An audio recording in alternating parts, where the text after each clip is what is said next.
Hello, hello, hello. Mic check, 1, 2, 1, 2.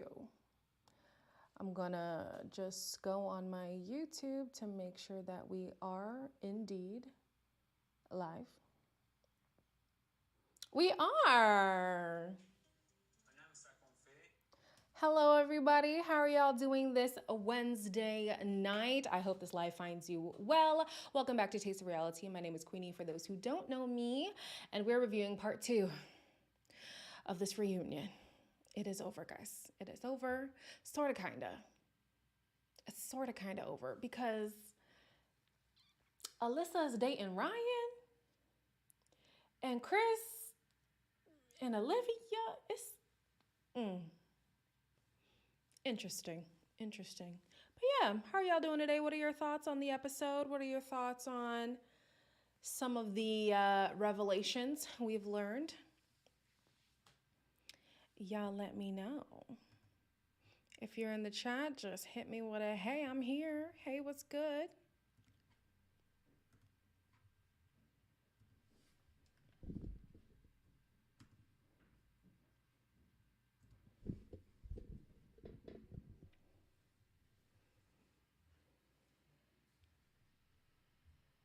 Hi, your local neighborhood dad.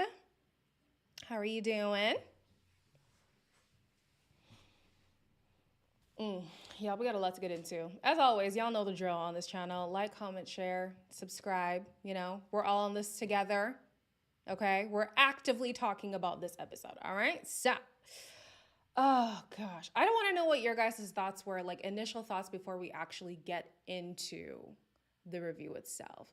I felt like Kevin was watching a different show altogether. The things that he thought we, the audience, were interested about, we aren't, unless y'all are, and I'm the one who's the anomaly here. When he was like, oh, Olajuwon and Katina are the sweetest couple. We love to see them. What are you talking? What? This man is delusional. Slightly faded. That's all right with me. I'm doing all right. Thank you for asking. Yeah, I was just like, Kevin, I'm going to need you to be honest, okay? I understand you are a host. You're technically supposed to be impartial, but let's not spread lies. That's one thing we're not going to do over here.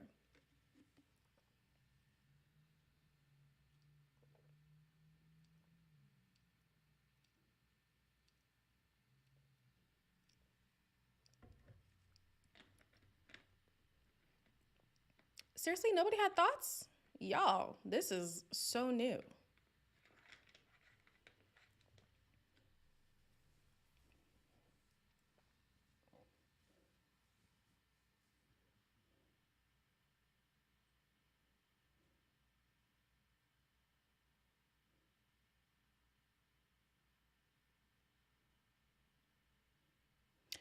Well, okay. If y'all don't have thoughts on, I'm just gonna go ahead with mine, okay? Lindsay was worse than Alyssa. Absolutely. I agree. Hi, Queen. This was a nice surprise. A nice surprise? It was scheduled from like last week, you guys. You forgot it was coming. Okay. I could see that. It was scheduled for a long time. Allison says, happy for Noe and Steve. I'm just glad they got it together because, oof, it was touch and go near the end there. Definitely touch and go. So, starting with the review, with the ladies chat, Alyssa has blocked Lindsay on Instagram and Jasmina has unfollowed her. She's not blocked, but she's unfollowed. Lindsay has an interesting perspective on how things went. She says that when they talked at the airport, the very first time, so like around the honeymoon time, she was very rude. Alyssa was very rude to her and disrespectful, whereas Alyssa says, no, you were the one being rude and disrespectful. And honestly, when it comes to their credibility, they are both iffy. So who's to even say who's the one lying? However, it seems like Lindsay does have a tendency of telling half-truths. That's what the cast is corroborating. You know, Mark said it, and the rest of the cast seems to be in alignment with that. So I wouldn't be surprised if it really was Lindsay being a little bit more outlandish than Alyssa. Jasmina enjoyed being a jump off for the rest of her. Oh, damn. Daniel coming in hot. Mercy. Woohoo. Yeah, we're gonna get to Jasmina for sure. Yeah, so I'm just like, it's really hard to tell who's lying and who's telling the truth. I'm just not inclined to believe anything that Lindsay says at this point, nor Alyssa. So I'm just gonna say they were both rude and disrespectful because that's what we've seen throughout the season. So I would be shocked if anything different came out of it. So yeah. Kevin says that O and Katina make you want to smile. Don't know what O and Katina he's talking about because I did not smile not one time. Um, Reflecting on the season though, Jasmina claims that she cussed out O on multiple occasions. And what we didn't get to see is when he would apologize or when he would self-correct before lashing out. And my thing is like, if you really did come at him for his behavior, why didn't we hear about it on the after show or even like during the season? It was always excuses, excuses, excuses for Olajuwon. And then all of a sudden it's, oh no, we were calling him out left, right, and center. The man said himself in part 1, he was looking for people to call him out and they didn't. So again, with the lies, everybody lying 2 hours draining. 2 hours of draining stories, absolutely. Yeah. Hi, see a cutie. Oh, is that what it's supposed to be? See a cutie? That's kind of cute, can't lie. What are we on? So my thing with Olajuwon and how everybody kind of takes up for his behavior is I can't vouch for childish behavior. Now, granted, do we all have childish tendencies here and there? Absolutely. But I feel like the way that he was going on throughout the season, like to constantly have to be reprimanded by other adults and then for you to want to be praised when you apologize for bad behavior, to me that's juvenile. I'm sorry, I can't credit that. I can't credit that. No. They did say throughout the season that Katina would call him out off camera. Yes. But it's the thing that like Jasmina is saying she called him out multiple times. And then other people were saying, you know, like, oh, we would put him in check. And I'm like, no, but on the after show, people made it seem more like they were still taking up for him. And they were saying, you guys just don't understand. He's passionate, you know, and that could be misconstrued. There's passion and then there's abuse. Come on, bro. Hello, Kanya. Glad to have you. Why are you up? Mercy. Are you back home? Why are you up? Anyways, glad to have you still. So yeah, like definitely there were moments where they did say Jasmina did speak up for herself behind the scenes, but I'm just like, the man had even said he wished for more accountability from castmates. So now that everybody's saying, oh no, yeah, we definitely did call him out, I'm just like, nah, I call bullshit. I'm sorry. I do. The cast must have been reading the chats and had their response crafted and ready to go. Absolutely. Even with Olajuwon. I mean, I'm here for the accountability. I'm here for the remorse and all of that. But I do think that he had some PR training before coming on the show. Let's be honest. Married at First Sight does numbers, or else they wouldn't be cranking it out the way that they do. And you do kind of get a big platform coming off of this show. So in order to salvage your reputation, you need to come correct on this reunion. Unfortunately, Alyssa and Lindsay didn't, consult the same PR management that Olajuwon did. But I'm just like, I'm yet to buy what he's selling. However, it's not my product to buy. It's Katina's. She said yes to that ring, so she's saying yes to that man. Oh, you're in Alberta. Dead. That's hilarious. I always thought you were, so who's the one who's back home? That's hilarious. Yeah. So I'm just like, it's hard for me to believe everything that he says, but whatever, Godspeed. It's not my marriage. All right. It is not my marriage. So next segment was very Lindsay heavy.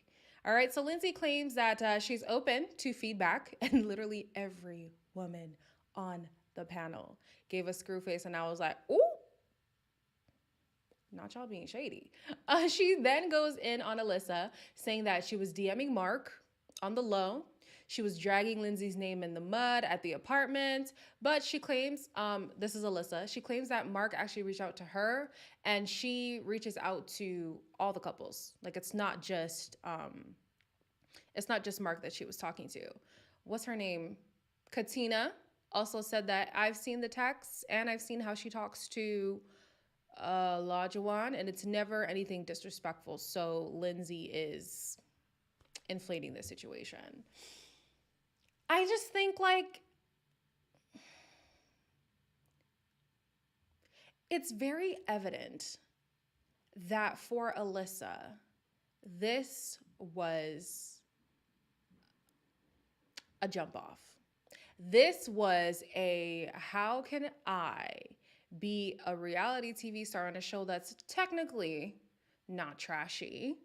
You know, I come off looking great, and then now I have this big platform that now I can utilize for whatever else I want to do.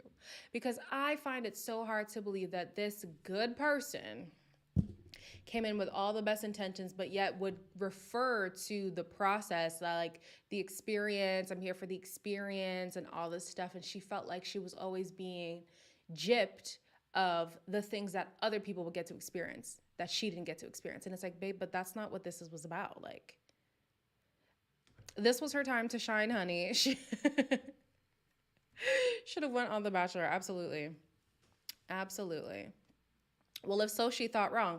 Yeah. And I'm like, I feel like the people who try to do damage control, especially on camera, do the worst job because you are not an editor. Unless you are an editor, you have no say on how you are edited. So when you trying to come off as a good person, the people behind the scene can manipulate that to the best of their ability. And baby, did this season of editors do an amazing job. They did an absolutely amazing job. So yeah, it was unfortunate. However, the whole DMing thing that Lindsay was trying to blow out of proportion, I guess it blew back in her face. Lindsay says that at the airport, she tried to call Alyssa out for being rude and disrespectful, which is rich coming from her.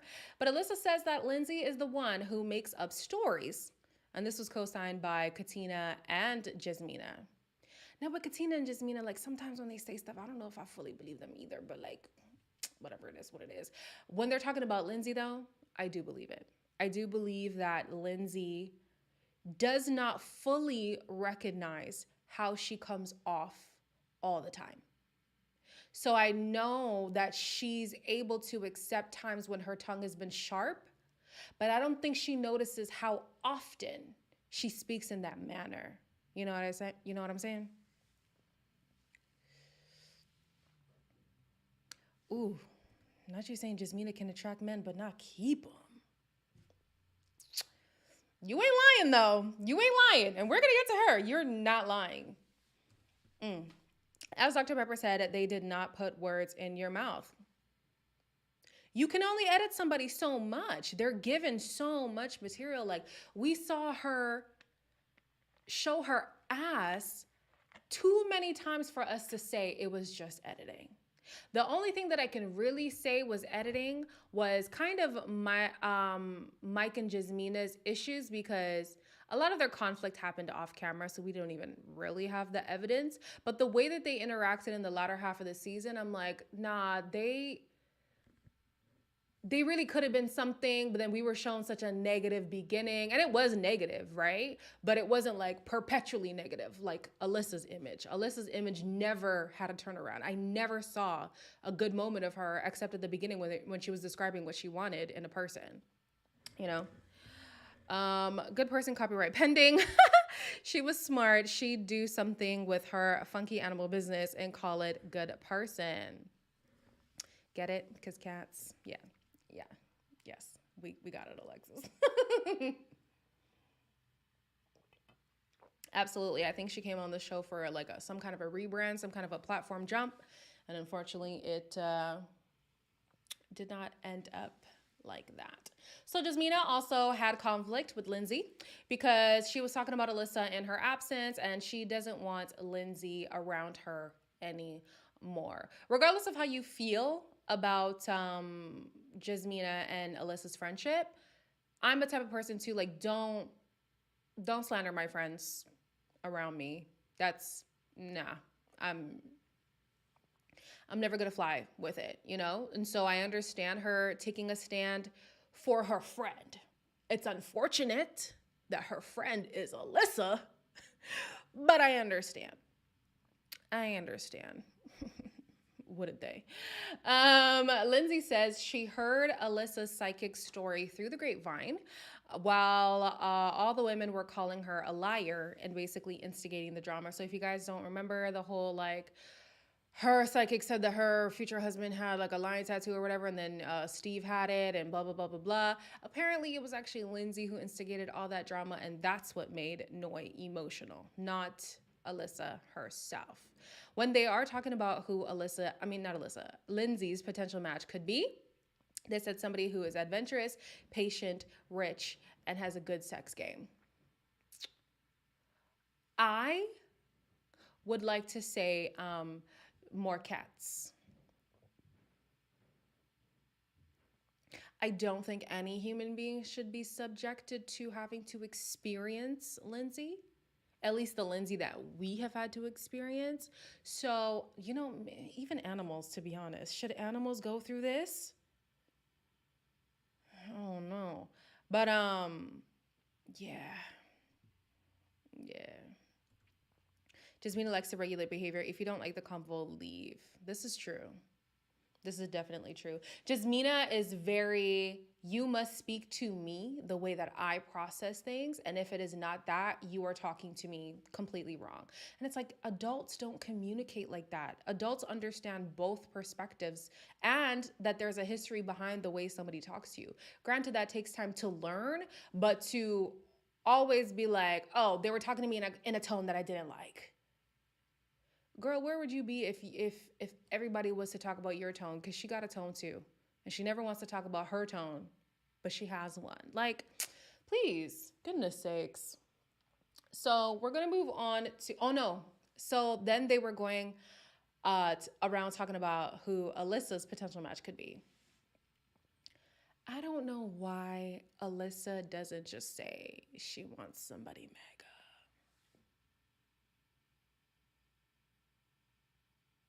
Like, I know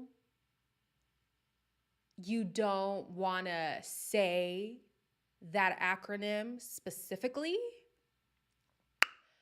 but girl, we know that's what you want. We know you want a super conservative country man.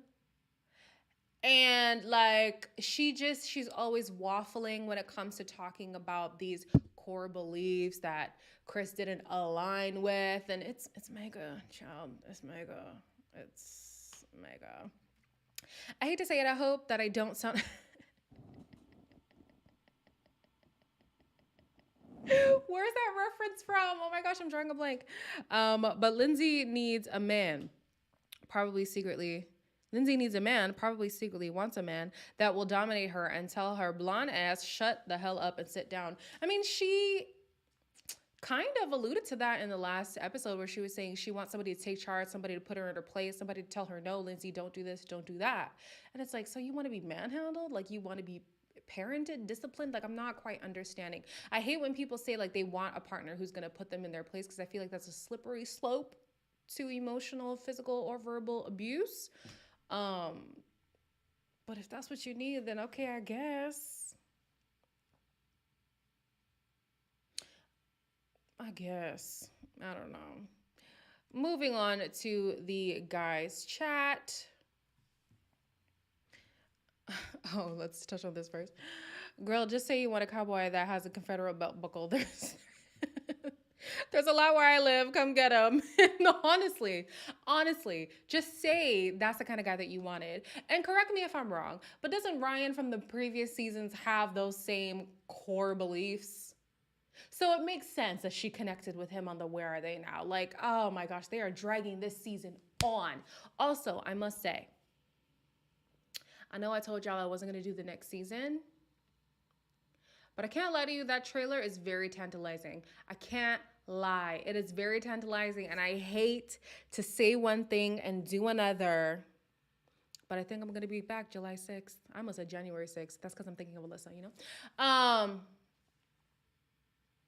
I think I'll be back July 6th. I think I will. Hey y'all, so we see Ryan and Alyssa on the Where Are They Now? Yup, sure do. We sure do. I've been saying she wants a Ryan, but Ryan would have want her. I mean, we'll see. It seems like they actually did make a connection. Oh, not me twisting off and it's already open. It seems like they did make a connection, so we'll see. Fast forwarding to the guys' chat. Lindsay allegedly spat on Mark during their last blowout, and he said he was frightened by her. Honestly, I'm not quite sure if she like hawked a loogie, but I wouldn't be surprised. I wouldn't. And him saying he was frightened by her, that's something that we saw throughout the season. You know, he was always afraid to say how he truly felt about either his own issues or their marital issues. And then even in the latter half of the season, when she would reach for him, like grab his arm and stuff, he would always like flinch and be like, yo, yo, yo, yo, yo, don't touch me. Like, hey, hey, back off. So him being frightened by her does not surprise us at all. But yeah, this alleged spitting on his shirt. I don't know. Everybody believes that he's better without her. And honestly, you can see it. You can see that he's absolutely better without her. I know how you feel after I saw this San Diego couples. I'm tuning in. Yeah, I might have to come back. So he thinks Alyssa is cute, but not.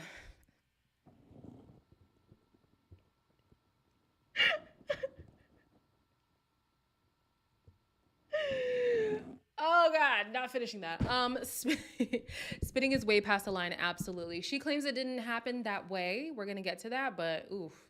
I feel like Alyssa would be a better match for love. Oh, God forbid. No. She would have got voted off early, but still a better fit. That's hilarious. You believe she spat on him? Honestly, I do too. Yo, that's some dark-sided mess. You spit on me, you're getting slapped. I don't care who you are. Yeah, that's at that point, like, I'm seeing red. And I hope to God my temper doesn't take over, because we don't do that. Is he? Devon Franklin is a new ex. Oh, God forbid. Not you coming off the heels of a divorce, coming to tell people how to get married.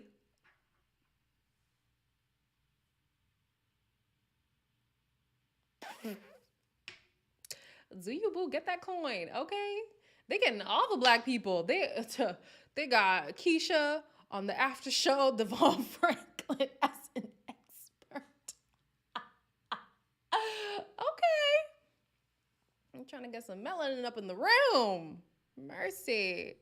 Lindsay had abusive tendencies throughout the season. Yes, absolutely. So yeah, Mark's revelation that he had never been bullied this much in his life does not surprise us. He was frightened by her, does not surprise us. And he's better without her, does not surprise us. We've seen that as a theme throughout the season. Yeah. Big facts. So Chris dodges the question of whether or not he believes that Alyssa is a good person. And he basically said, you know, given the circumstances, it's kind of hard to navigate it. And she did the best that she could. I commend Chris on trying to give a very PC answer, considering that it doesn't matter what you say to or about Alyssa, she will always sink her own ship, dig her own grave. But I wanted him to kind of go in on her. I did. I wanted him to call her out on not trying, on making assumptions, on being rude and disrespectful, on discounting him before given a proper opportunity. But he chose the PC route. And maybe that's a safe face on his image, his potential relationship with, what's her name? Olivia. I don't know. But I wanted him to go in. I did. Way too much Alyssa and Chris. Absolutely. I think it's just, you know, considering it's the second half of the episode and it's more so about the couples that didn't make it, it makes sense that it would be heavy on them for sure. But you got to consider Devon hadn't asked for a divorce by the time San Diego started filming. Facts. You're right. We'll see how it goes. If y'all, where did you get this? Because I'm very interested to see if this is actually true. So, moving on to Olajuwon, he claims that he has grown out of his traditional perspective on marriage, and the guys do co-sign on his maturity now post the show. Apparently, she cooks gourmet meals for him now. All right, I think it's hard for somebody to completely eradicate those kind of ideologies that he had. However, I do think that you can gain perspective and say, maybe I was being a little bit small minded about the situation. But I highly doubt that he's, completely done with those kind of expectations in his relationships. I find it hard. I do think that through this process, Katina potentially has found her voice. I feel like they're going to be on couples cam if they're still doing couples cam. Because the way that they've been like checking in with the producers, like to tie up like stories throughout the season, I'm like, I feel like they're still filming with the Lifetime people. So if they're on couples cam and y'all watch it and he actually does do better, then okay, cool. I will maybe eat my words, maybe not, who knows. But for the most part, it's going to be a wait and see. It's going to be a prayer line for Katina. And wish you all the best, I guess. Way too much. Oh, I read that one. I didn't watch, but I'm loving this blue on Michael and Mark. The beta fish. Alexis. Why are you like this? Why? You. Okay. How do you go from not cooking to gourmet meals in a few months? Not even from not cooking. How do you go from making inedible food? That's what he said on decision day. The food was inedible. From inedible to gourmet, man, if you don't shut, oh my gosh. Gourmet as in she ordered it in and put it in the oven? Gourmet as in Michelinas? Frozen meals? What are you talking about? Oh, goodness sakes. I literally typed in Devon Franklin. The first thing that popped up on autofill was MAFS. LOL, it's confirmed. Wow, okay. All right then. Okay. He said she thought bread and water were groceries. He did. Yeah, that absolutely happened. I see some growth in him. I hope Katina stands her ground with him.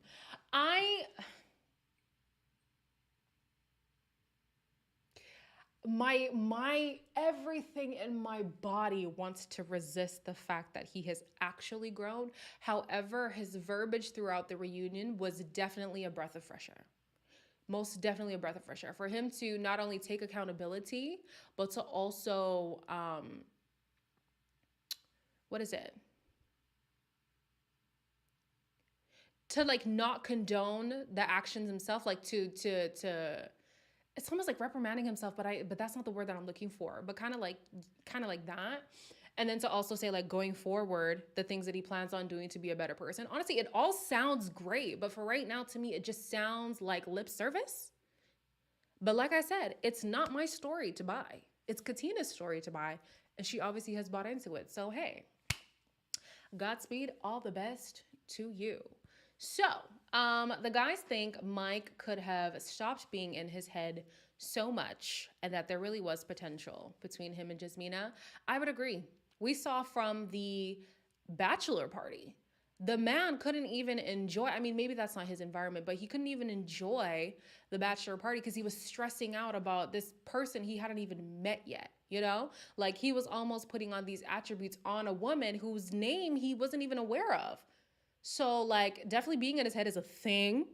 It is absolutely a thing. Hi, Naturally Mar. And he needs to get out of his head for himself, for his own peace of mind, and for the next relationship that he gets into. I think that we haven't seen the side of Katina. We haven't seen the side of Katina can go toe-to-toe with Olajuwon. I think they portrayed her as more, does that say docile? Yeah, than she is. Yeah. I wish they showed that more because then definitely I could kind of vouch for this marriage more because then I'd be like, oh, then I know for a fact Katina can hold her own in this marriage. But because they showed her as, more docile, kind of like a doormat almost, it really like, there's like a pit in my stomach when it comes to them. But yeah, it's okay. It's okay. It's okay. It's okay. It's okay. But what do you guys think about Mike and Jasmina though? Oh no, we're gonna get into them actually. So let's not talk about them. Let's move on to the first couple that the experts talked to, or the experts just in general. They say that the biggest shocker for them was that Chris and Alyssa didn't work out. Let's be honest, okay? Let's be honest.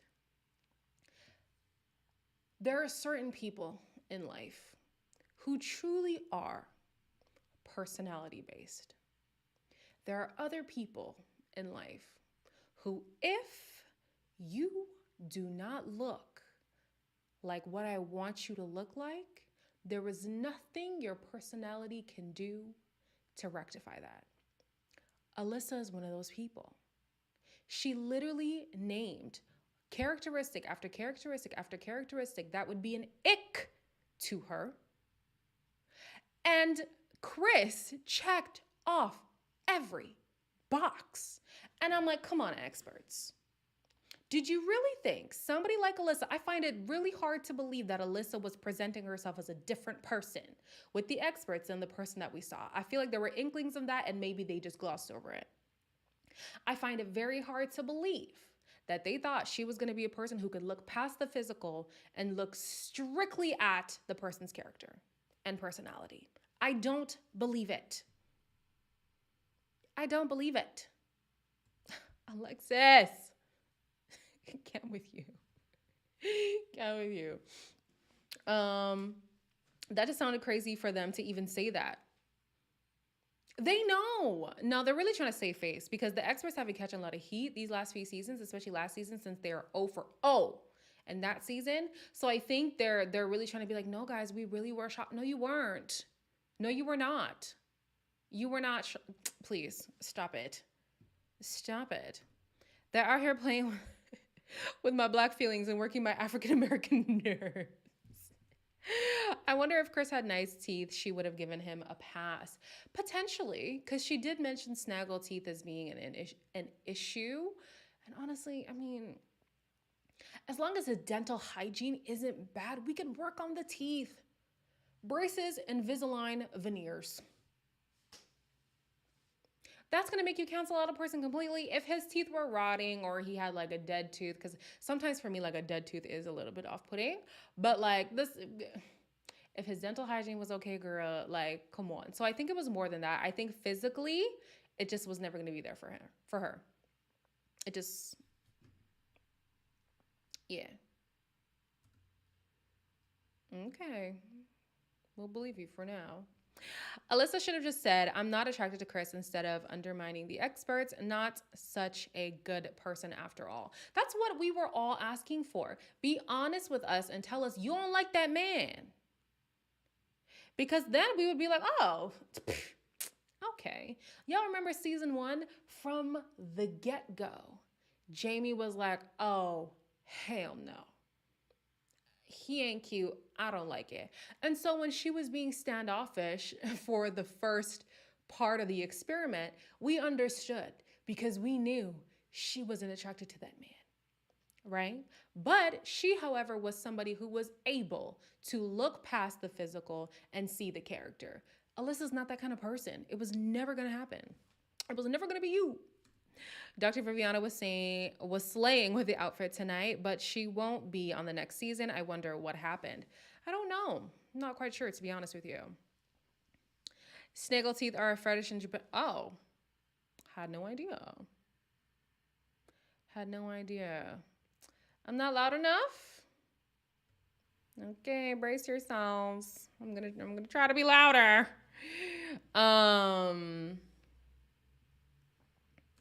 What is a dead tooth? It's like, I think it's when like if you have an impact on your tooth and like maybe the nerve disconnects from your tooth, it kind of goes gray. Like you'll see it lose its whiteness. The nerve dies. Yeah. I knew it had to do something with a nerve. She absolutely thought he was a tree monster. Yeah. Yes, didn't her man have the mole? Mm-hmm. Yep. Yeah, yeah. Um, so the experts say that they were taken off guard by all the couples saying yes.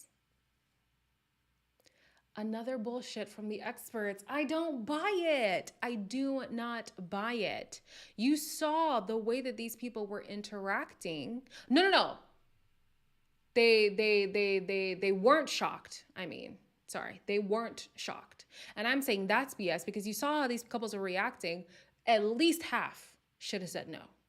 At least half. The couples who didn't make it to the reunion were the ones who should have said no on decision day. So the fact that they were like, oh, we were overjoyed and da-da-da, I think that, like all you guys think, it was damage control. They're coming off of a season with zero success. And I actually think that that is rare. Has that happened before where it was not a single couple has ended up together? I think that's new. If it's not, let me know. But of course, in the next season, you kind of want to be like, damn, y'all, what can we do? And I think the way that the couples ended, it was easy to kind of make the yeses make sense because Lindsay and Mark were figuring things out. And Mike and Jasmina, really their biggest hurdle was the sexual attraction, but they were getting along very well. So I could understand how they could finagle how the yeses made sense. But realistically, them two should have said no. Them two should have said no. Oh, absolutely. They must have. The way that they've been bringing influencers onto the after show, you know that the MAFS people are watching people's reviews. Absolutely saving face, for sure.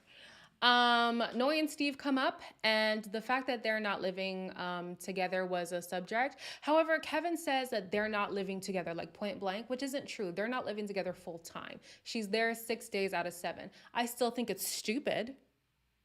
But let's tell the story how it is, you know? And I honestly feel like Dr. Pepper's revelation about her and her husband not living together is not a bomb drop, considering the history that in her first marriage, which was 22 years, she was living in the same house, raising children. In this second marriage, you know, like it's what, 15 or 17, something. It's been a long marriage, right?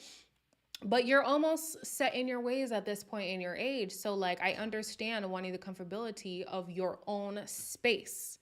So for him to be like, oh, you dropped a bomb on us. It was so shocking. Nigga, if you don't shut up, it was not that shocking, please. Please. Please tell me, and I'm sure y'all get it. Remind me, whose friend was that hooked up with Chris at the end? Olivia? You mean Olivia? She's from the past season. Alyssa wasn't attracted to Chris from the jump. She is superficial and small-minded, so she couldn't even get to know him in a non-physical way.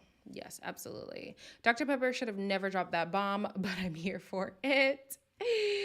I don't get a good vibe from Noi. Honestly, a lot of people don't. I still think that she's very immature. I find it hilarious that somebody as emotionally intelligent as Steve is really willing to put up with this in his marriage. But hey, again, not my marriage. So therefore, you do what you do. There are things I do in my life that y'all would be like, girl, if you don't wake up.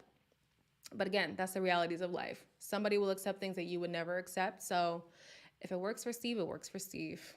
That's all I gotta say.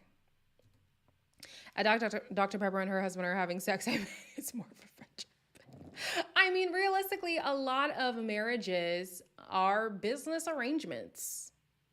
Get that right off. Okay.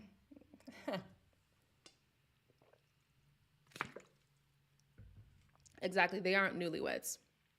They aren't newlyweds. You got one? I mean, you could tell it to me. I don't know how the chat feels about it, but I'm over the season, so you can let me know what's good. Don't tell me somebody's pregnant. Oh my gosh, if somebody's pregnant. Jesus, Lord have mercy. Go ahead, let us know. What's the tea? What's the tea? Noi makes no sense how she's supposed to raise children in that environment. 3 at that. within the year. What? That's crazy. That is crazy. I'm going to wait for the tea before I jump on to the next segment here. Girl, what is it? Come on, Shanice. Tell us the spoiler. Yeah, I think I've settled on, I'll do San Diego. I'll do San Diego. I'm not doing Nashville, though. Something about Nashville seems like it's not going to intrigue me. Definitely going to do San Diego. Dang, I didn't want to do it.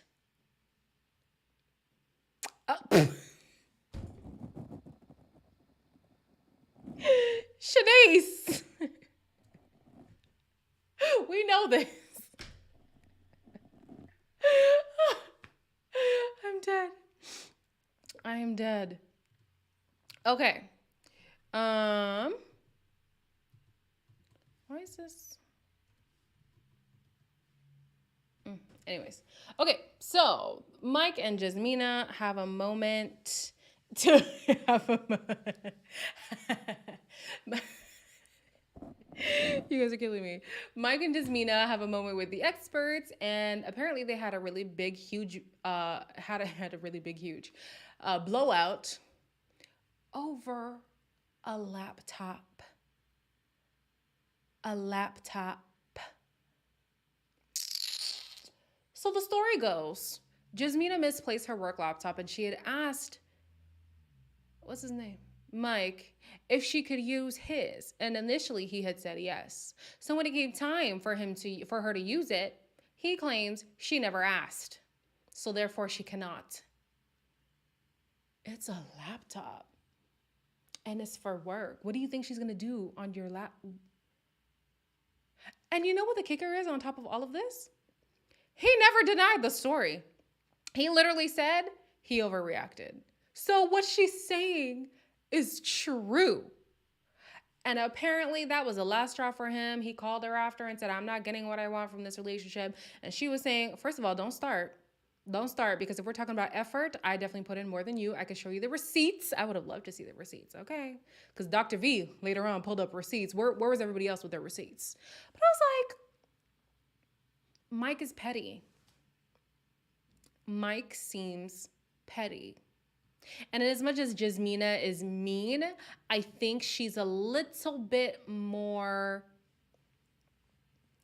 She has a little bit more leeway when it comes to like disagreements. Like, I know that's so weird to say because she does seem like the more rigid person in the relationship. But I think that when they work, like when they try to communicate, like she's really trying to effectively communicate. Whereas Mike seems to be coming off as petty. It's like he always is like, I didn't do that. I never said that. What are you talking about? Like he always like, I'm just like, something is not quite making sense. I don't know. Show the receipts, baby. I don't think she lost it. I think she genuinely just like misplaced it or like left it at work or something. Yeah. The library. You're right. You're right.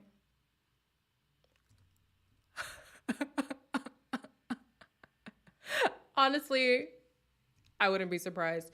Absolutely. They are both petty, but I think there's a pettiness of Michael that we didn't get to see fully, and it's sounding like that's how he is.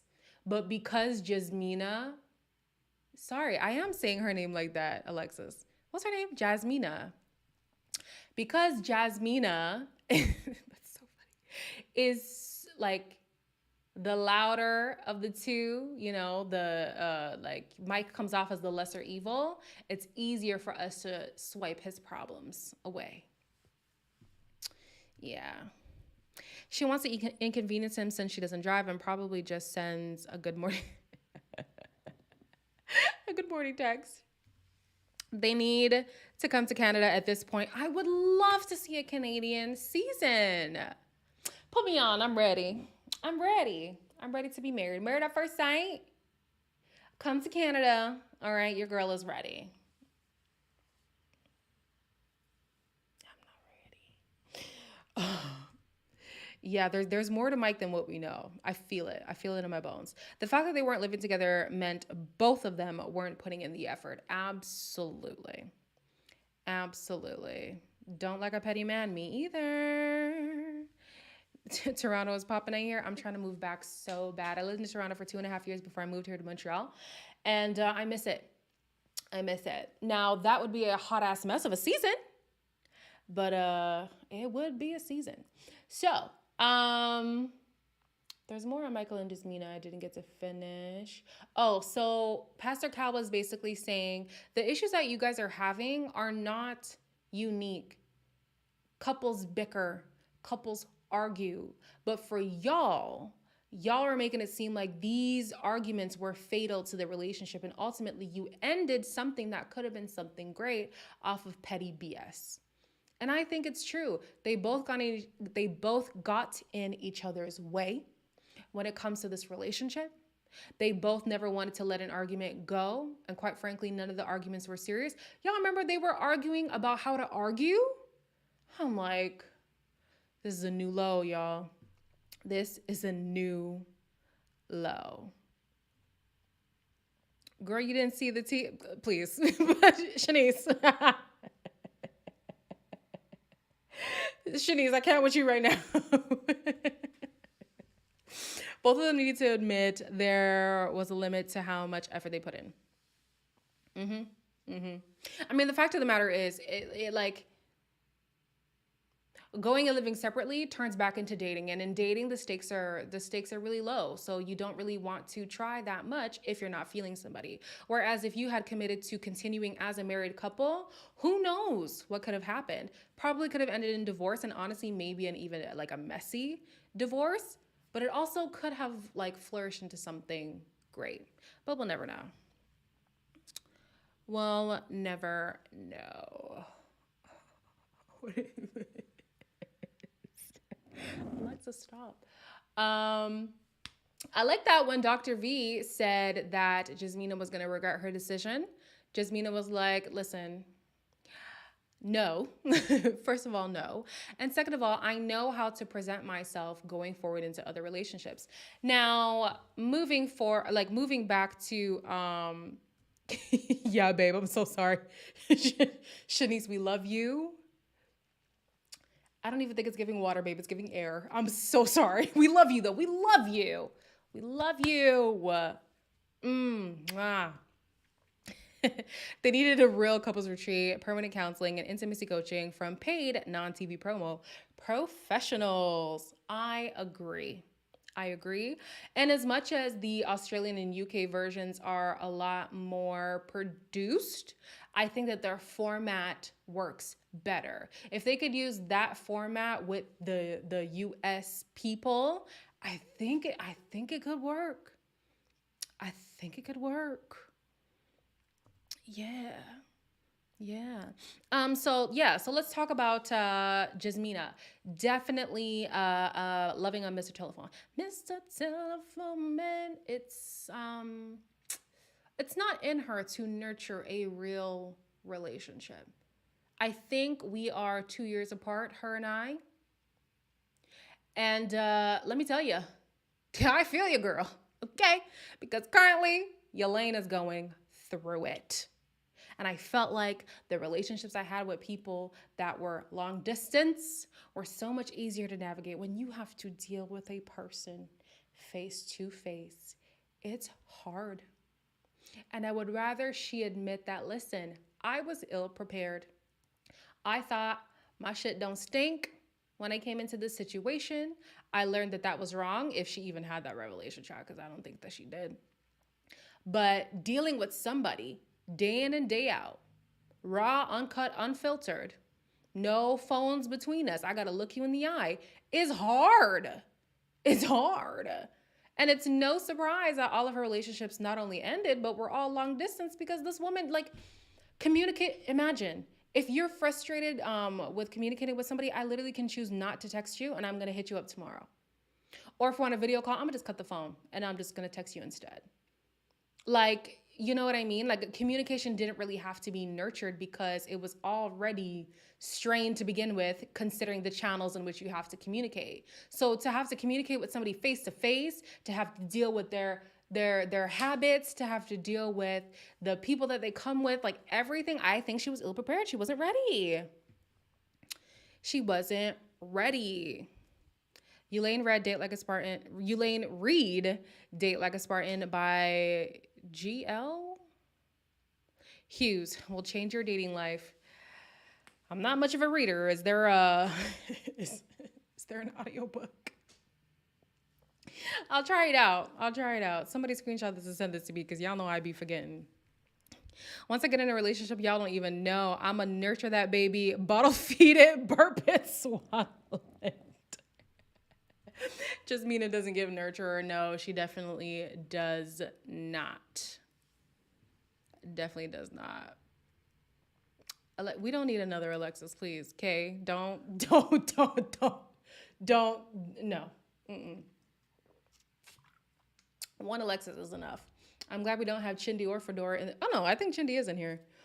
Cause y'all together, it's too much. it's too much. If USA do what UK do with the dinners every week, I would be pulling my hair out with these people. Yes, but I think that like having to confront your issues week in and week out helps, because it seemed like, you know, with the US couples, when they have an issue, they harp on it until kingdom come. If you nip that issue in the bud and you move on, maybe there's a potential that, you know, we don't blow something out of proportion when it didn't have to be that serious. Like in the UK and in the UK and Australia, I feel like if a couple is constantly having issues, it's probably a different issue or a slight variation from the initial issue. But this season, the whole time, why doesn't Steve get a job? Steve needs to get a job. Steve needs to get a job. Jasmina, I don't get wet for him. Like, in 8 weeks, you've been arguing about the same stuff?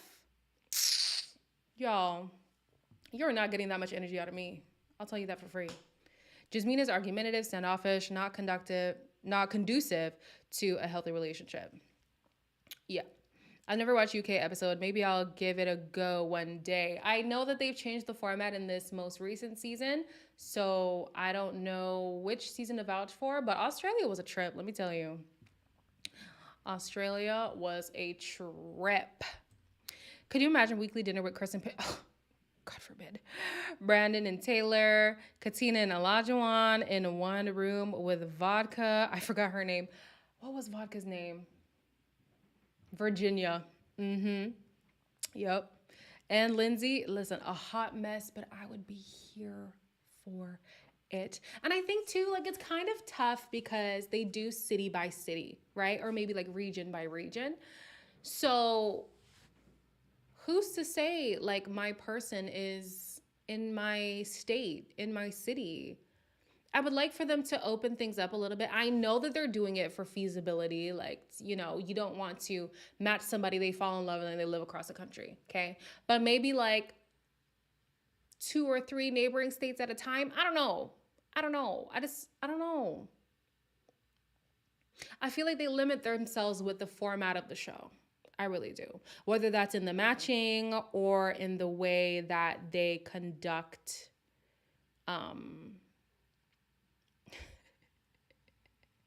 Majida, are you going to be okay? Majida's not impressed. The way that they conduct like these expert consultations, nah, they got to work it all out together. Second chances could be regional. I don't think they're doing second chances anymore. I think they only did 1 season and that was it. But yeah, bring it back. I mean, clearly second chances is happening without the production. You got Alyssa and Ryan and Chris and Olivia. And last season we had, what's his name and what's her name? What's their names? The black guy and the Asian girl. Bao. Zach and Bao. Well, then we found out that Zach is a gigolo, but hey, whatever.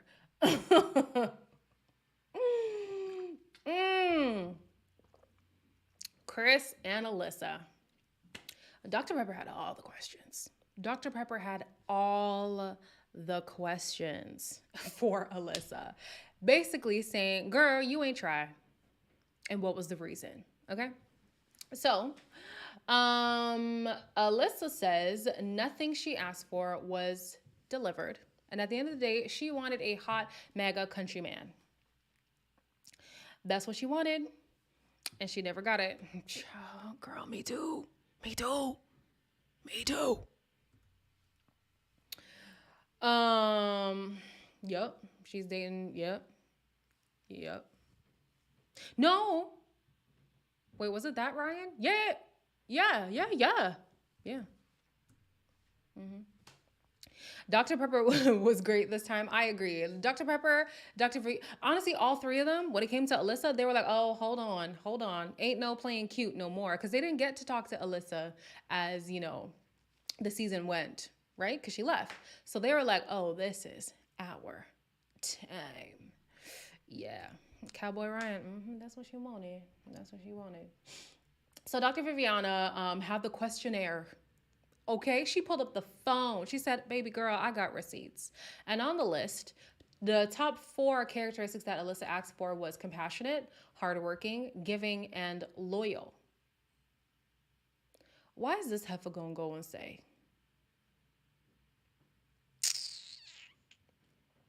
I didn't see loyalty from him.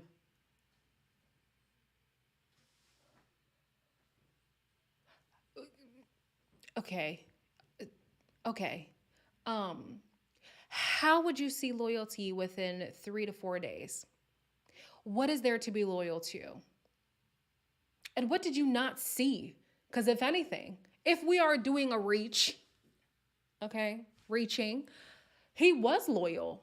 This man tried his best not to slander this woman. He was sticking to her no matter what she did or said to or about him. That's loyalty, if you ask me, to a fault. Because this man was saying all he needed was 1% effort and he would stay. 1%. Let me tell you what 1% is going to do. Y'all ain't going to see me get on this flight. And if you do see me get on that flight, I'm booking into another hotel and I'm going to see y'all from the other villa. Because you're crazy if you think I'm going to stick with the person who's not even willing to do 1%. And she's going to say, I didn't see loyalty from him. To make matters worse, she starts to cry in her Karen way, Karen in the making. No, she's already a Karen, honestly. And she's like, quite frankly, I came on here because I didn't know that I was going to be attacked, and I feel like I'm being attacked right now. And I thought that you guys were going to be, nice to me in the way that you talk, and like you guys are really coming from my character, and I'm just like such a good person, and like this is not how it was supposed to go.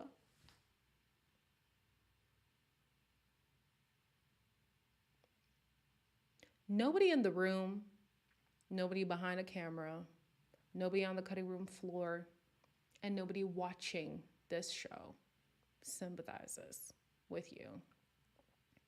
Okay? Save your tears. You're wasting water. Can't stand her. I cannot stand her. Like, she is irritating. Oh my gosh. Alexis.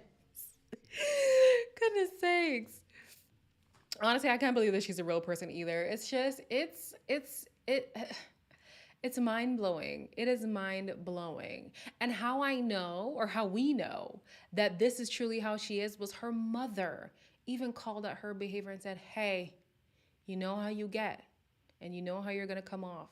So the fact that even Alyssa herself was shocked that she presented this way is a shock to me, because her own life giver was like, I'm going to tell you right now, I know you, and I know how this is going to end up. But hey, who are we? We don't know this good person, right? So, yeah. Anyways, she said that she didn't get what she wanted, especially with her core values. And then Pastor Kyle basically asked her, what are your core values? And she didn't want to say, because it's mega. Honestly, if anybody here is offended with me saying mega, I was talking about like Married at First Sight Australia, and I was talking about how one of the guys was mega, and somebody in my comments was upset that I wasn't like a mega enthusiast, and I was like, honestly, the fact that you even consume my content and you're mega is very shocking to me because I don't feel like I'm very mega friendly. But then I guess I should be like glad that my content translates no matter who you are. But yeah, we're not mega fans over here. And on top of that, we're not Alyssa fans. So, hey. The experts basically called her out for being a trash person by prematurely judging Chris and not trying, but she claims she is, of course, a good person. A good person. Listen, it's too late. It's too late. It's too late. It's too late.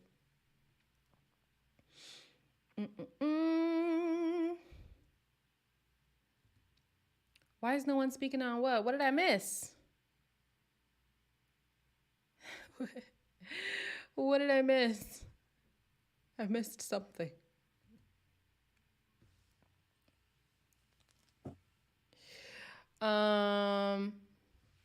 She's mega. Let's just keep it 100. Anyone ashamed to share what their core values are knows they ain't right. And we knew from the whole defund the police conversation where she stood on that. And then, not to say all people who enjoy the country living are conservative. That is the trend, though.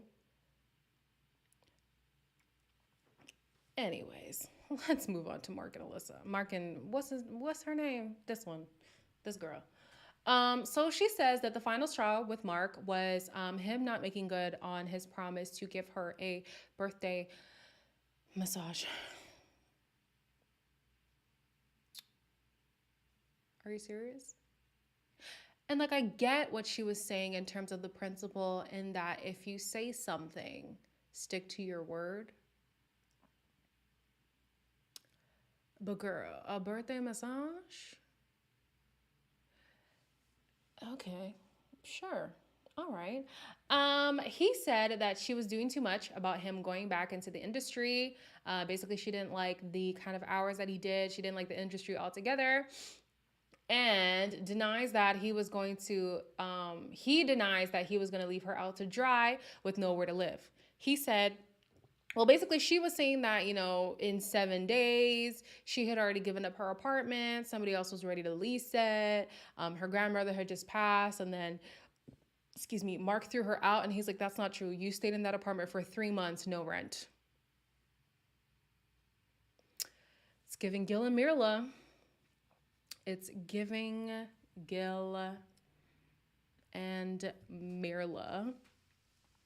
With this whole, staying with somebody who wasn't paying the bills and whatever. And he was like, listen, you could have even stayed for 5 months if you wanted, but don't act like I put you out. That's not what happened. Pastor Kyle basically says, hey, listen, both of y'all ruined the marriage, okay? Let's not cast blame, because you're both at fault here. You are both at fault. Mark the beta fish and Lindsay, you'd think they get along. I mean, she drinks like a fish. And I don't know why I went into reading that comment thinking it was going to be different than the trend that you've already showed us. But here I was being naive and delusional like everybody on this cast, thinking that you were going to show up better, Alexis. But if you're one thing, you're consistent, and I should have known better. I should have known better. It's okay. It's all right. It's all right. So the experts basically say that she has a smart mouth. I like that they called her out on that. And that her lashing out is like visceral and it's very vicious. Like she goes down deep to the bone to break you down. And so Mark starts to get emotional. And Lindsay is like,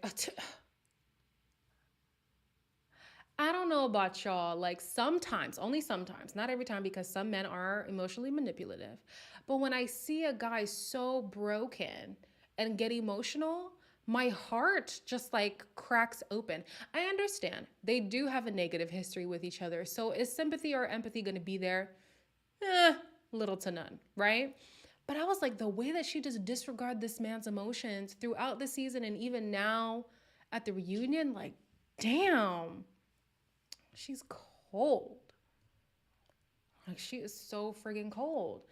Basically, she says she doesn't empathize with his feelings because she doesn't respect him. And he is disingenuous. Dr. V says it's so funny how they are so similar and that their mutual dislike is most likely a reflection of how they feel about their own self. And I agree. I think they were both projecting. I think that they really could have been something. I mean, granted, Lindsay is a lot, right? Mark is also a lot, though. We didn't get to see much of his a lotness, but he is a lot too.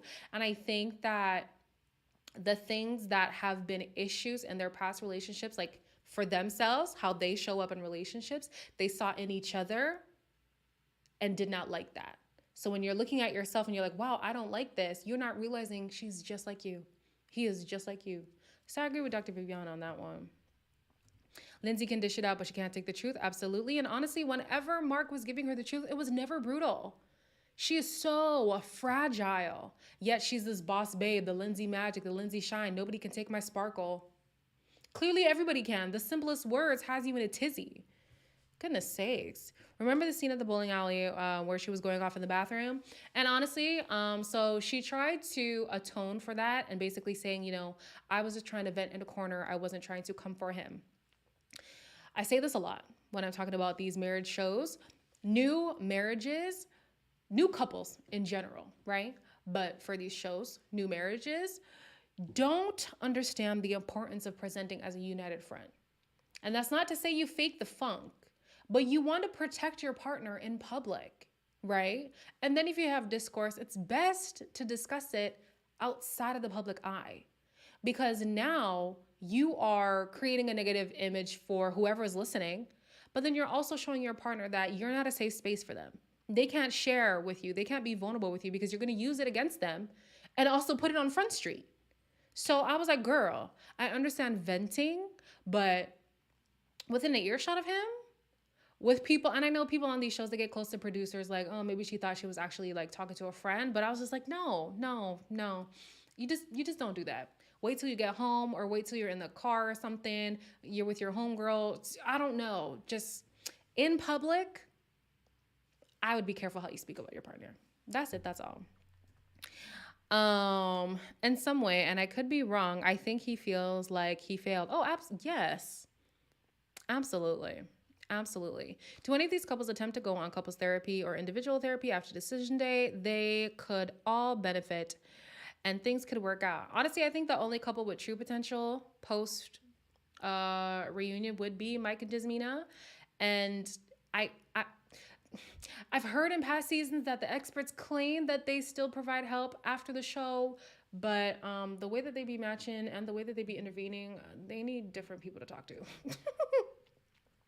I kind of thought Mark was putting on to drill home that Lindsay was trash. Potentially. I'm not over the wages in the peen game comment. I follow a pastor and he says a sermon on 10 things to say and not to say to your wife, and he has one for husbands. She did all 10 in one swoop. Yeah. I'm telling you, like, one way to really demean a man is to come for his manhood. And that's his manhood. But then also, like, what makes a man a man? A lot of men see themselves as providers. She came for his career. She came for his self-esteem. She came for his dick game. She came for everything that made this man the man that he is. I'm like, well, what is there left? Whew. She legit yelled at him, I'll show you how to be a boss bitch. One, calling him a crappy provider and indirectly effeminizing him. I've never heard that word before, but I feel like it relates to emasculating. So yes. Oh wait, Pascal is leaving. They got a new guy for no, Dr. Viviana is leaving. Yeah. Child, I don't know. I don't know. She made a comment regarding the fact that she tends to end up with engineers and intelligence issues. Oh, tends to end up. Yeah. I don't know, Linda. I feel like even that is cap. She just be lying. She's a compulsive liar. She's just a liar. So, not quite sure, okay? They haven't really said. And if they had said, then I wasn't paying attention. So we are finally at the end. Thank goodness. Olajuwon didn't know Katina's name at the honeymoon.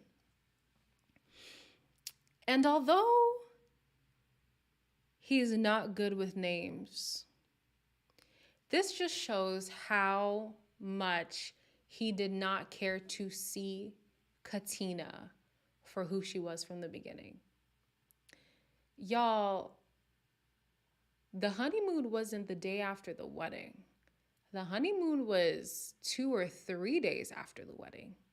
So you had the wedding night, the morning after, the conversation with the families, the plane ride, check-in, and you don't know this woman's name?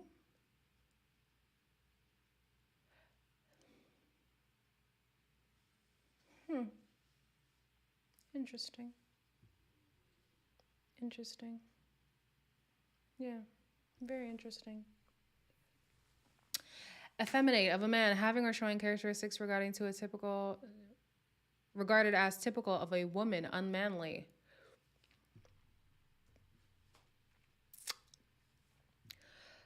Ooh. Katina was laughing because he kept calling her wife. Yeah. I mean, I think it would be cute if whenever he said wife, he didn't mean it as his vision of a wife.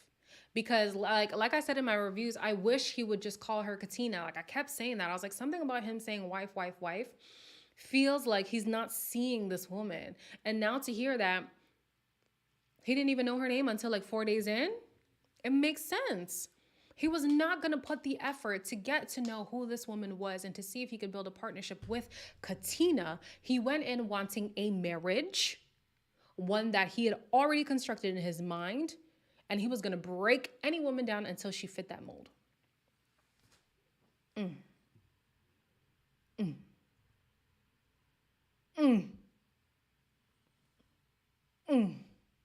Imagine.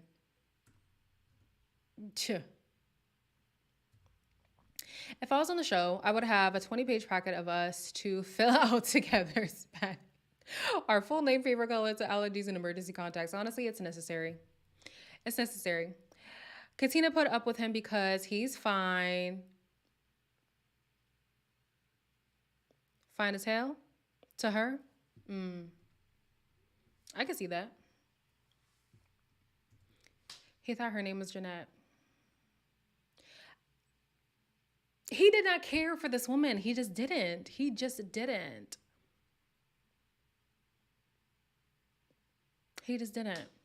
I'm glad Katina caught on to that's why he was saying wife. Yeah. I'm glad as well, but I wish they went into it more on kind of like, why was it hard for you to connect with her?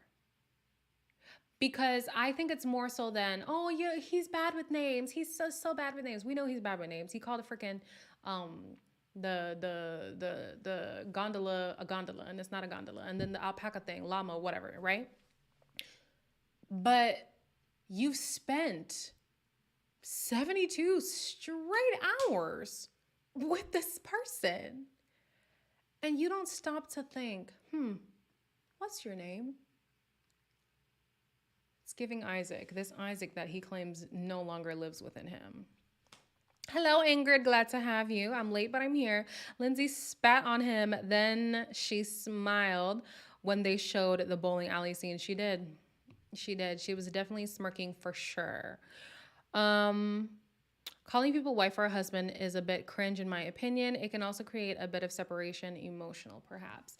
I think it can be cute if it's like an established relationship of like, hi wife, hey husband. Like y'all just like it's an established relationship, but it's like a fresh marriage, you know? But you can tell when he was using it, it was more so you're not fitting the bill of this name that I'm calling you. So like what's happening? What's happening? You know, when somebody has a position like, aren't you supposed to be the manager here? Aren't you supposed to be, you know? And I felt like when he would say wife, it was kind of like, aren't you supposed to be this person who I've constructed in my mind? Why are you not falling in line? Yeah. He had built his wife for so long in his mind. There was no room for Katina. Absolutely. Absolutely. Yes, Shanice. Like, God bless all the men in California. God bless all the men in California. Just like you said, the whole wife husband thing takes away from the person's individuality / personality. Yes. If he was my husband, I would have called him Alexis' husband to irk him. Yeah, I love that. I love that. Your marriage might not last, but I love it still. So Lindsay admits that she has a sharp tongue and she went in too hard on Mark, yet she refused to apologize to him. So you know that you can go for the jugular when you speak. And you know that that's what happened with this person. And you're deciding, no, remorse, don't have it. But don't have it. So then here you have Olajuwon basically begging her to be accountable. And it reminded me of having to raise a toddler. For those who were here when I was not raising, when I was taking care of my niece, you have to convince them to apologize. You know, that's not good. You have to say sorry. You have to say sorry because we don't do that. That's not nice. I felt like that's what Olajuwon was doing with Lindsay, and I was like, this is embarrassing. This woman has been handed off by her father and brother who already said, listen, boundaries, this girl, you have to set them with her. You have to put her in her place. You have to da-da-da-da-da-da-da. I'm sorry. It is not my fault that you failed as a parent. And now I must step in as this person's guardian? No. And now we see the outcome of that lackadaisical kind of parenting, where now you have to beg an adult to be accountable when they acknowledge that they were in the wrong. Sick.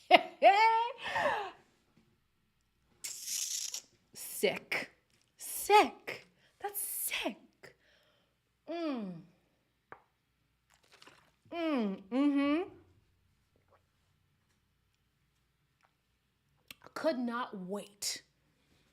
Could not wait. He did. He absolutely did. Oh man. I'm so happy that O coached Lindsay into giving the apology to Mark. Spitting on anyone is the height of disrespect. Well, that wasn't even what he was coaching her to apologize for in the beginning. It was just for all the things that she did to him throughout the season. And then Steve was begging Mark to say, hey, don't you think you deserve an apology for something else? And Mark was like, no. And Steve was like, don't you think there's more? I'm like, both of these people need to be parented. This is insane. This is crazy. So then Kevin takes it upon himself to say, yeah, so Mark said you spit on him? Is that what happened or not? And she's like, well, what did she say? She said, I'm sorry that we were talking in close proximity and spit fell on your shirt. There's a difference between say it, don't spray it, and hawking a loogie at me. So at least we know that spit did come out of Lindsay's mouth and hit Mark. We know that part is true. Now, whether or not it was intentional is what's up for debate. But yeah, interesting. Okay. Mm. I'm sorry. If you spit on me, you may have trouble swallowing your spit for a while. Sure. And I'm going to leave y'all with this because if I had to see it, y'all have to as well. So basically, people on Twitter were saying, why Olajuwon got dirty draws? Both at the wedding night and on the honeymoon. And this man's excuse was, same Sharice. I mean, Shanice. I'm with you. This man said he had a pen in his pocket that exploded and it stained his underwear. Considering the fact that he was basically looking for a maid, I find that hard to believe. I feel like he was looking for somebody to do his laundry because he don't really be doing his laundry like that. And then he was using the pen thing as an excuse. So anyways, oh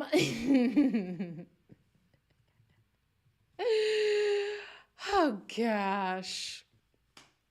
Oh my goodness. I just can't believe those tears were for that. Yep. He had dirty draws. I believe. I believe. I believe. Anyways, y'all, that is the end of this damn season. I'm so glad it is over. I'm not going to do a live for Where Are They Now. I'm probably going to do just like a video for it. And like I said, I'll be back in July. I will. July's going to be hectic as hell because I think both Love Islands will be back for those who watch Love Island. So reviews for Married at First Sight might be late, but I will do them. I will do them. Final thoughts on this season. I don't know when Love Island USA is coming back, but UK starts on the 6th of June.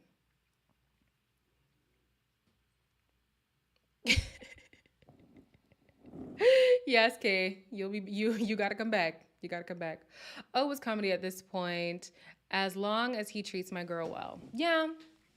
And that's what I say for everybody who ends up together, because more often than not, we don't think the people who stay together should stay together. But if they do stay together, we just hope that they're treating each other well. We hope that they have learned from the process and they show up as better people for themselves, but also partners for, their spouse. So yeah, all I can do is wish them well. All I can do is hope that she's being treated with the utmost respect. And hey, Godspeed. Could never be me. Could never be me, but Godspeed. Okay.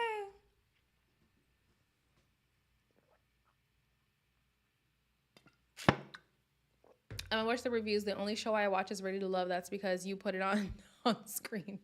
TV is too much energy. I feel you. TV is a lot of energy, honestly. That's why I'm like, I'm trying to break away from TV reviews so much because like it's draining. It is draining. But yeah, would I go on Married at First Sight? Honestly, yes, please like the video. Honestly, when I first started watching the show, I would have, because I loved the premise of, people getting the characteristics that you say you wanted, and then it being up to you to see, can you create love from this, And if not, what could you learn from it? That's how you know how insightful I was, however long ago this damn show started. Like I've always been like looking for more kind of understanding or whatever. So when I saw this, I was like, oh my gosh, this is so great. This is so wholesome, da-da-da. Now it's kind of turned into a shit show. And I feel like it's turned into that like on purpose. So I wouldn't want to, given the particular format that it now has. However, I like the premise of people looking like deep into your life, deep into somebody else's life, and is saying, honestly, if what you said to us was completely honest, there's potential for love to grow here. Now, would I trust 3 randoms that I've never met?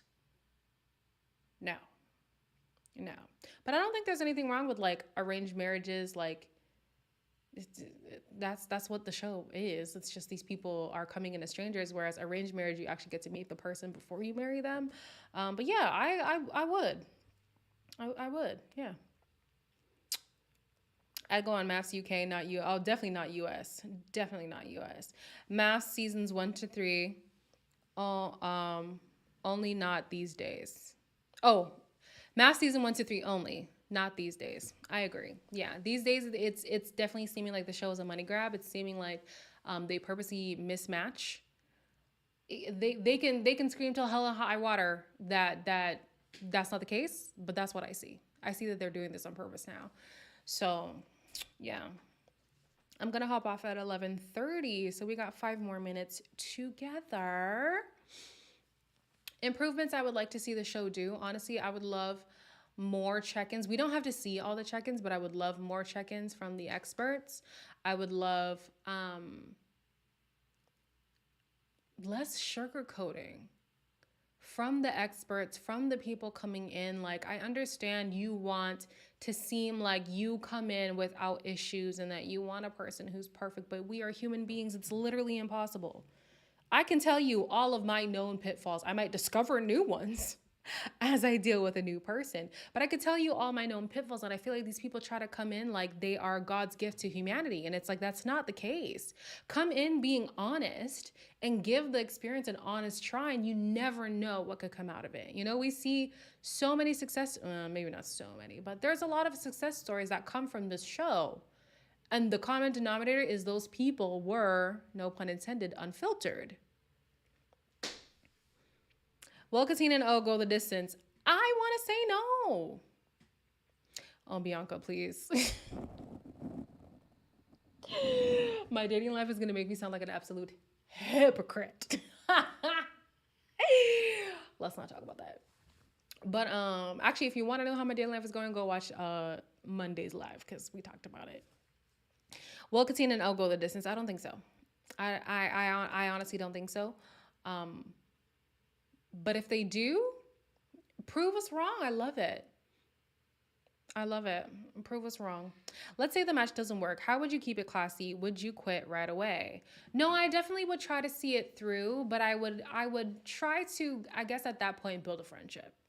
You know, I'd be like, okay, on paper, obviously, we're supposed to match, but sometimes you just can't account for human behavior. You can't account for chemistry. And if it's not there, it's not there, but you can still be a decent human being. You could still be cordial, friendly, all that stuff. So I would, you know, like, how can we be buddies? How can we make the most of the situation?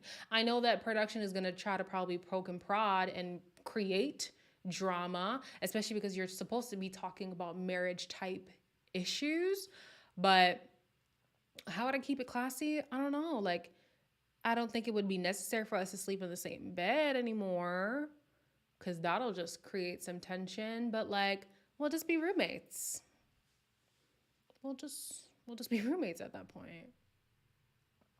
They're more concerned about the ratings than the actual couples. Absolutely. Oh yeah, I def go on Denmark. Most def, they even have 50-year-olds with, oh, nice. Denmark is a real deal, and the season is only about 7 episodes. They should have couples therapy during the show and bring back the financial episodes. I mean, clearly this season needed it, because, oof, child. I try my best if they weren't trifling. Like, I try with people like Michael, but completely troll people like Ola. Yeah, that's the thing. If you pair me with somebody like Olajuwon, all my decorum out the window. All my decorum out the window. Yeah, they're not going to make it. He's all too much and needs to bring it down a few levels. Therapy may help them make it, though. I'm surprised that they didn't mention that they were in therapy, but knowing Steve did say they were in therapy, and I think that that's very wise, even for established couples. So obviously more so for these new couples. For some reason, I think Owen and Katina will go the distance. I think that they will go the distance, but I don't think it'll be like in a healthy way. And I know I should not say that on somebody else's marriage. Like, that's so disrespectful. Especially if the man is saying he has evolved, then he has evolved. I just feel like not quite fully yet. Dude, that pissed me off. I love how they have financial episodes for the other seasons, but none for this season for Noe and Steve's storyline. Exactly. It was to push the storyline. Absolutely. Absolutely. Katina and O will go the distance in a 1940s way. Hey, it is what it is. All right, y'all. That's the end of season 14. Okay. Maybe in about 6 months or something, I'll do like an updated post to see if they're all still together. Again, there will be a video for Where Are They Now, not a live. So don't expect it. Rest of the week, what's happening? Tomorrow we're going live to talk about The Circle. Friday, I am posting Temptation Island. Saturday, we're watching Love and Marriage DC. Be blessed and good night.